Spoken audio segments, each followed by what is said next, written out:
الحمدللہ وکفا وسلام علی عبادہ الذین اصطفیٰ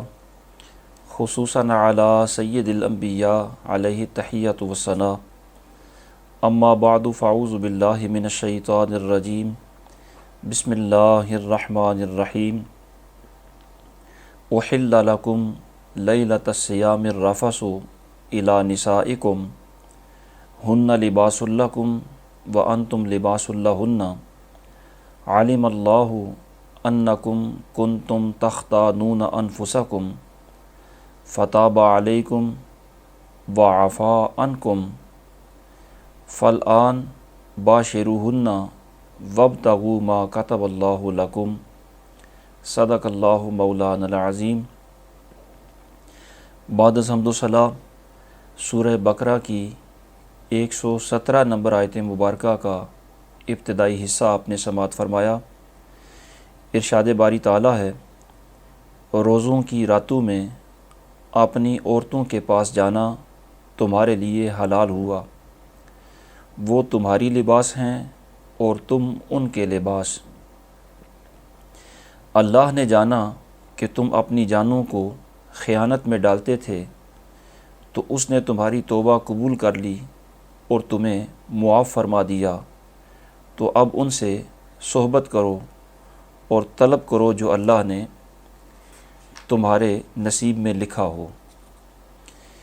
آیت مبارکہ کے اتنے حصے میں جن الفاظ کا استعمال ہوا ان میں سے پہلا لفظ یہ ہے احل لکم،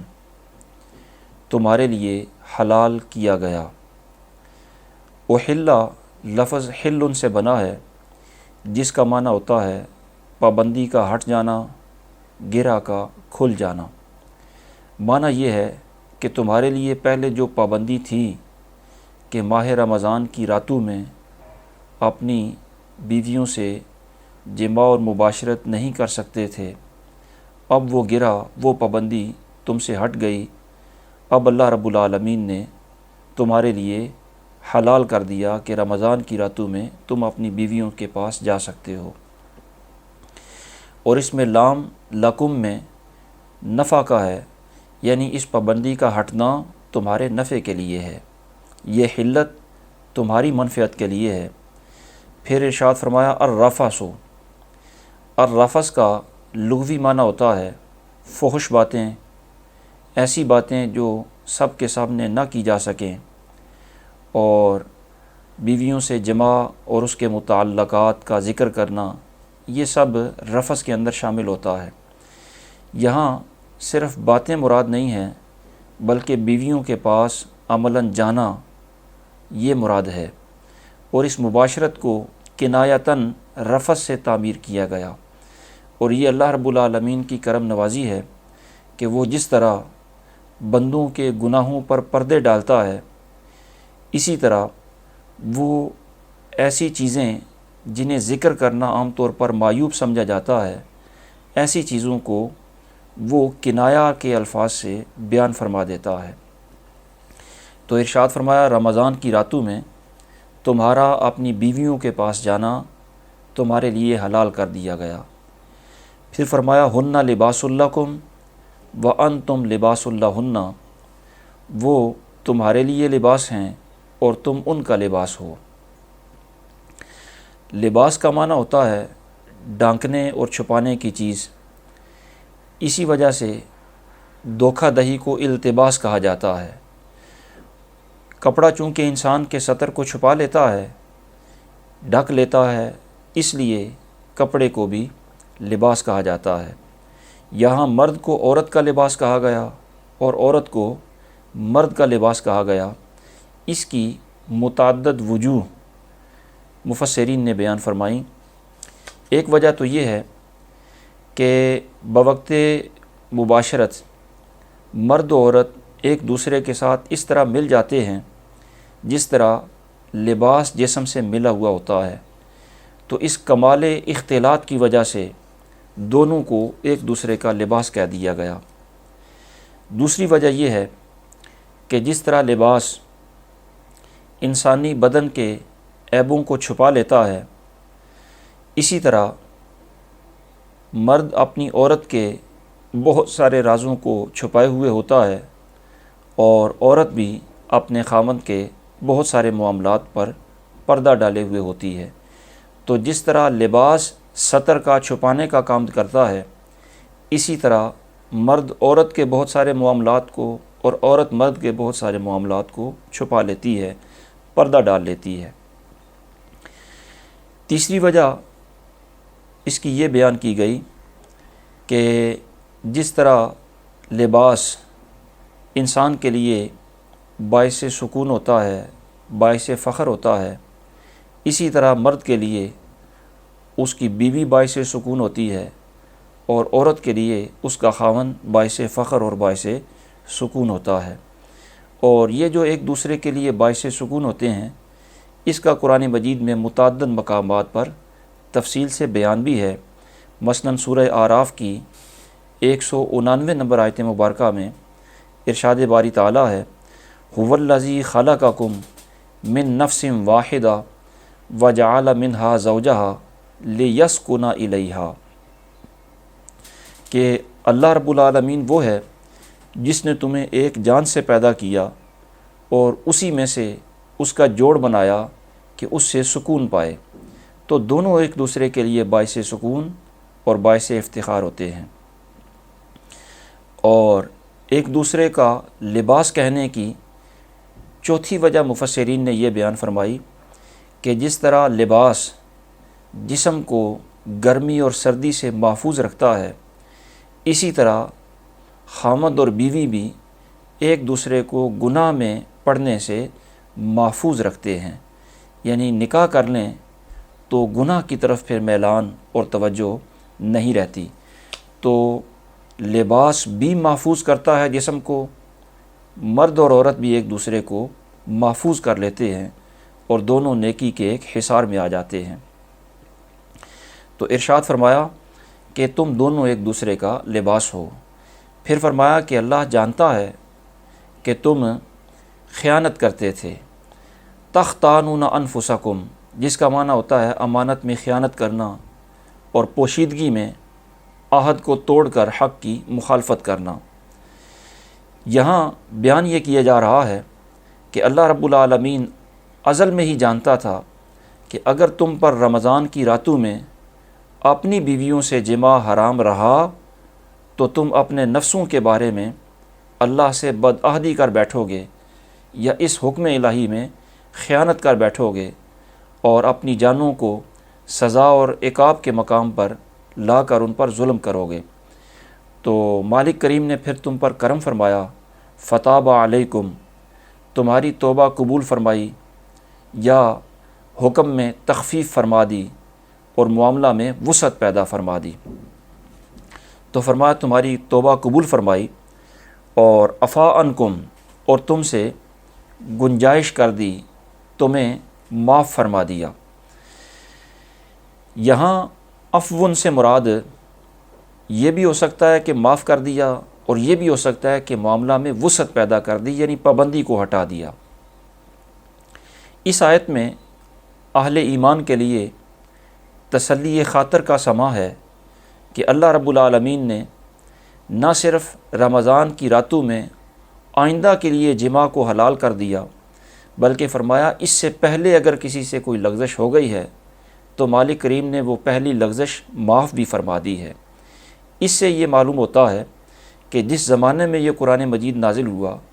وہ زمانہ رسالت ہے، صحابہ اکرام رضوان اللہ تعالیٰ علیہ مجمعین کے معاملات ہیں۔ تو ارشاد فرمایا اس سے پہلے اگر کوئی واقعہ ایسا ہو بھی چکا تو مالک نے وہ توبہ بھی قبول فرما لی، معاف بھی فرما دیا۔ یہ رسید اور سرٹیفکیٹ اللہ رب العالمین نے عطا فرما دیا کہ سارے کے سارے صحابہ کرام عادل ہیں اور اللہ رب العالمین نے ان کے سارے معاملات اپنی حفاظت میں لے لیے ہیں۔ پھر ارشاد فرمایا باشروہن، اب ان سے تم مباشرت کر سکتے ہو۔ اور پھر فرمایا وابتغوا ما کتب اللہ لکم، وابتغوا ابتغاء ان سے بنا ہے جس کا مطلب ہوتا ہے طلب میں کوشش کرنا، اور مطلوبہ شے اگر اچھی ہے تو اس کی طلب میں کوشش بھی اچھی ہے، اور مطلوبہ شے اگر اچھی نہیں تو اس کی طلب میں کوشش بھی مذموم ہوتی ہے۔ ما کتب اللہ لکم، جو اللہ نے تمہاری تقدیر میں لکھا، جو اللہ رب العالمین نے تمہارے بارے فیصلہ فرما دیا۔ اس ما سے مراد کیا ہے؟ اس سلسلے میں متعدد احتمالات ہیں۔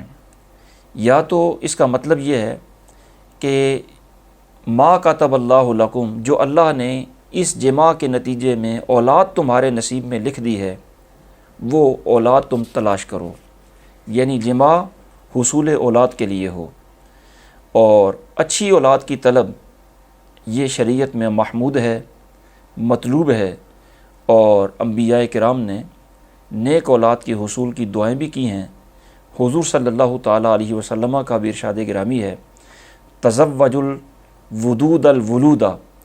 فانی مکاثر بکم الامم، کہ ایسی خواتین سے شادی کرو جو تم سے بہت محبت بھی کریں اور ان میں زیادہ اولاد پیدا کرنے کی صلاحیت بھی ہو، اس لیے کہ جب تمہارے خاندان بڑے ہوں گے، اولاد کی کثرت ہوگی، تو میں تمہاری کثرت کی وجہ سے دیگر انبیاء پر اور دیگر امتوں پر فخر کروں گا۔ تو ما کتب اللہ لکم سے مراد وہ اولاد جو اللہ نے تمہارے نصیب میں لکھی، اس جماع سے وہ تلاش کرو۔ دوسرا اس سے مراد یہ ہے کہ جو خواتین تمہارے لیے حلال کر دی گئی ہیں اور وہ تمہاری منکوحہ بیویاں ہیں، ان کو تم تلاش کرو اور ان سے منافع حاصل کرو۔ اور تیسرا اس سے مراد علماء نے یہ بیان فرمایا کہ ما کتب اللہ لکم سے مراد یہ ہے کہ تم جماع اور مباشرت اس مقام سے کرو جو مقام اللہ رب العالمین نے تمہارے لیے حلال کر دیا، اور حرام جگہ سے مباشرت نہ کرو، یعنی قبول میں وطی کرو اور دبر سے احتیاط کرو، بدکاری سے، بدفعلی سے بچو۔ اپنی بیوی سے بھی بدفعلی کرنا حرام ہے، تو وطی اسی جگہ سے کی جائے جو اللہ رب العالمین نے حلال کیا ہے۔ یا چوتھی تفسیر ما کتب اللہ میں ما کی مراد علماء نے یہ بیان فرمائی کہ جماع کرنے سے اور مباشرت کرنے سے تو چونکہ ذہنی انتشار اور پراگندہ خیالی ختم ہو جاتی ہے، تو فرمایا اس جماع سے تم وہ اطمینان قلب اور دل جمی حاصل کرو جو اللہ رب العالمین نے تمہارے لیے لکھ دی ہے، اور اس دل جمی سے پھر تم شب قدر کی تلاش بھی کرو اور رمضان شریف کی مخصوص عبادات میں بھی مشغول ہو جاؤ۔ آیت مبارکہ کے اتنے حصے سے مفسرین قرآن نے جن مسائل شرعیہ کا بیان فرمایا، ان میں سے پہلا مسئلہ تو خود آیت مبارکہ کے اندر واضح ہے کہ رمضان المبارک کی راتوں کے اندر جس طرح مغرب سے لے کر فجر تک کھانا پینا حلال ہے، اسی طرح اپنی منکوحہ بیویوں سے مباشرت بھی حلال ہے۔ اور دوسرا مسئلہ اس آیت کریمہ کے ضمن میں علماء نے لفظ باشروہن سے بیان فرمایا کہ یہ صیغہ اگرچہ حکم کا ہے، امر کا ہے، لیکن اس کا یہ مطلب نہیں کہ مباشرت کرنا واجب یا فرض ہے، بلکہ یہ صرف حلت بیان کرنے کے لیے، اباحت بیان کرنے کے لیے آتا ہے۔ تو اس کا مطلب یہ ہے کہ جو صیغہ امر ہوتا ہے وہ ہمیشہ وجوب بیان کرنے کے لیے نہیں آتا، بلکہ بعض اوقات صرف جواز اور اباحت بیان کرنے کے لیے بھی آتا ہے۔ اور جب یہ صیغہ امر اس وقت آئے جب کوئی شے پہلے منع ہو، اب اس کی ممانعت ختم کر کے اس کا جواز بیان کرنے کے لیے صیغہ امر آئے، تو وہ صرف بیان جواز کے لیے ہوتا ہے۔ جس طرح یہ آیت مبارکہ ہے کہ پہلے وہ مباشرت حرام تھی، اب اس کی حرمت کو ختم کرنے کے لیے صیغہ جو امر آیا تو صرف مباشرت کے جواز کو بیان کر رہا ہے، اس سے لزوم، وجوب یا فرضیت ثابت نہیں ہوتی۔ اس کی مثالیں قرآن مجید فرقان حمید کے اندر بہت ساری ہیں۔ مثلا سورہ جمعہ کی 10ویں آیت مبارکہ میں ارشاد فرمایا فَإِذَا قُضِيَتِ الصَّلَاةُ فَانتَشِرُوا فِي الْأَرْضِ، جب جمعہ کی نماز ہو چکے تو زمین میں پھیل جاؤ۔ تو فن تشرو اگرچہ صیغہ امر ہے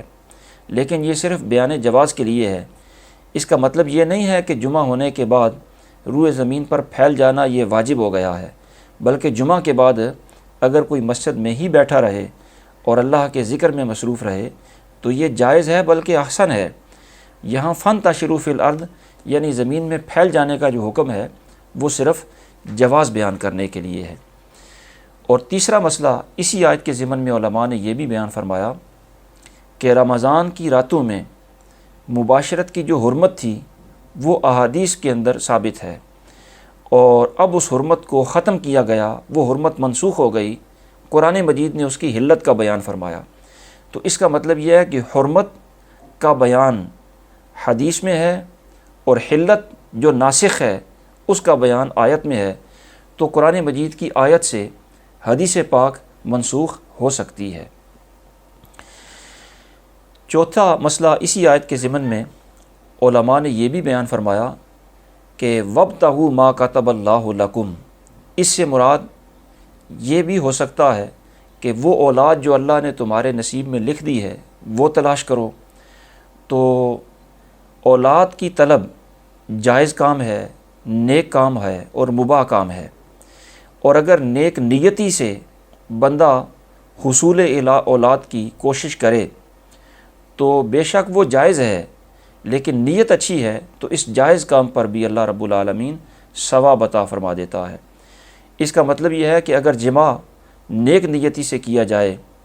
تو اللہ رب العالمین اس پر بھی ثواب عطا فرماتا ہے۔ اسی طرح باقی جتنے جائز کام ہیں،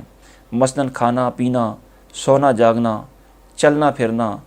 تجارت کرنا، ملازمت کرنا، یہ جتنے بھی جائز کام ہیں نیک نیتی کی وجہ سے ان پر اللہ رب العالمین ثواب عطا فرما دیتا ہے۔ پانچواں مسئلہ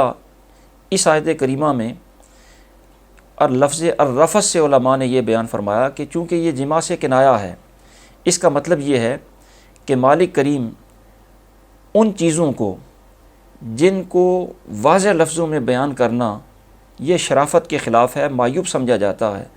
ان چیزوں کو مالک کریم کنایہ لفظوں میں بیان فرماتا ہے۔ تو اس کا مطلب یہ ہے کہ ایسے امور کو صاف لفظوں میں بیان کرنا یہ بہر صورت معیوب ہی ہوتا ہے۔ اگر کوئی بندہ یہ سمجھے کہ شرع میں شرم نہیں اور مسئلے میں حیا نہیں، اور یہ نقطہ نظر اپنا کر ایسی باتوں کو واضح لفظوں کے اندر اور معیوب لفظوں کے اندر بیان کرنا شروع کر دے تو وہ قرآن و سنت کے اسلوب کی خلاف ورزی کر رہا ہے۔ ایسے امور کو کنایہ لفظوں کے اندر ہی بیان کرنا یہ قرآن و سنت کا طریقہ ہے۔ لہٰذا جب ایسی واقعی معاملات کو کنایہ لفظوں کے اندر بیان کرنا یہ ضروری ہے، تو اس سے آپ اندازہ کر لیں کہ جو لوگ گالیاں بکتے ہیں اور محض بغیر ضرورت کے وہ فحش گوئی کرتے ہیں، ان کا جرم کتنا بڑا ہوگا۔ اور چھٹا مسئلہ اسی آیت کریمہ کے ضمن میں علماء نے یہ بھی بیان فرمایا کہ چونکہ ارشاد باری تعالیٰ ہے